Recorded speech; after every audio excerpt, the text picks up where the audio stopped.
बिहार की राजधानी पटना में स्थित है रहस्यमयी आगम कुआं। सम्राट अशोक के काल के इस कुएं का धार्मिक और पुरातात्विक दोनों तरह से महत्व है तथा साथ ही इससे जुड़ी है कुछ मान्यताएं और रहस्य जो इसे और भी विशिष्ट बनाते हैं। जैसे कि आखिर क्यों नहीं सूखता आज तक इसका पानी, क्या इसमें दबा हो सकता है सम्राट अशोक का खजाना, या फिर आखिर क्यों सम्राट अशोक ने अपने 99 भाइयों की हत्या कर उनकी लाशें इस कुओं में डलवाई। हेलो दोस्तों, मेरा नाम है सुमित कुमार। अगर आपने मेरा channel anti current Hindi subscribe नहीं किया है तो आप सब्सक्राइब कर लें। दोस्तों, सब्सक्राइब करना बहुत ज़रूरी है, सब्सक्राइब कर लो। ऐसा माना जाता है कि इस कुएं की खुदाई सम्राट अशोक के काल 273 से 232 ईस्वी पूर्व में की गई थी। इस कुएं की खासियत यह है कि भले ही कितना भयंकर सूखा क्यों ना पड़ जाए, यह कुआं सूखता नहीं।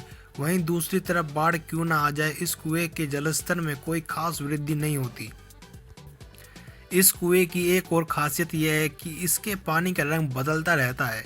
इस कुएं की गहराई नापने के अब तक अनेक प्रयास हुए हैं, जिससे पुरातत्व विभाग इस निष्कर्ष पर पहुंचा है कि इस कुएं की गहराई लगभग 105 फीट है।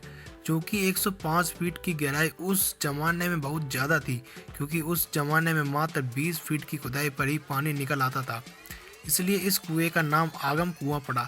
आगम का मतलब होता है पाताल से जुड़ा हुआ। ऐसा माना जाता है कि सबसे अंत में एक तहखाना है जहां सम्राट अशोक का खजाना रहता था।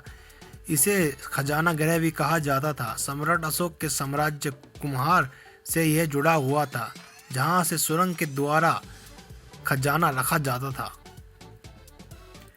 इस कुएं के बारे में एक अन्य मान्यता यह है कि यह इसलिए कभी नहीं सूखता क्योंकि यह कुआं गंगा सागर से जुड़ा है। इसके पीछे का तर्क यह है कि एक बार एक अंग्रेज की छड़ी पश्चिमी बंगाल स्थित गंगा सागर में गिर गई थी, जो कि बहते बहते पाटलिपुत्र स्थित कुएं के ऊपर आकर तैर रही थी। आज भी वह छड़ी कोलकाता के एक म्यूजियम में रखी हुई है। सम्राट अशोक ने राजा बनने के लिए अपने 99 भाइयों की हत्या कर उनकी लाशें इस कुएं में डलवाई थी।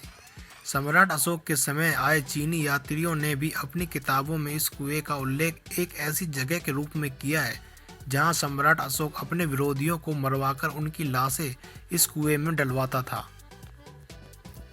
आगम कुएं के बिल्कुल पास ही स्थित है शीतला माता का मंदिर। ऐसी मान्यता है कि पहले कुएं की पूजा की जाती है और फिर शीतला माता की। रोजाना यहां अनेकों भक्त कुएं की पूजा करने आते हैं। लोगों द्वारा कुएं में चढ़ावा भी चढ़ाया जाता है। हालांकि इसे रोकने के लिए अब कुएं के चारों ओर जालियां भी लगा दी गई हैं। ऐसी मान्यता है कि इस कुएं के जल का इस्तेमाल करने से कई बीमारियां दूर हो जाती हैं। कुष्ठ रोग, चिकन पॉक्स जैसी कई बीमारियों के लिए लोग इस कुएं के जल का प्रयोग करते हैं। कहा जाता है कि इस कुएं के जल से नहाने से संतान प्राप्ति की मनोकामना भी पूर्ण होती है। साथ ही शीतला माता की पूजा अर्चना के लिए भी इस कुएं के जल का प्रयोग किया जाता है। लोग इस कुएं को गंगा से जुड़ा हुआ मानते हैं, इसलिए माँ गंगा की तरह पहले कुएं की पूजा की जाती है और फिर अन्य देवी देवताओं की पूजा होती है। कुएं में लोग अपनी आस्था के अनुसार सोना, चांदी, पैसे आदि अर्पित किया करते हैं। इस कुएं की खोज साल 1902 में ब्रिटिश खोजकर्ता लॉरेंस वडेल ने की थी।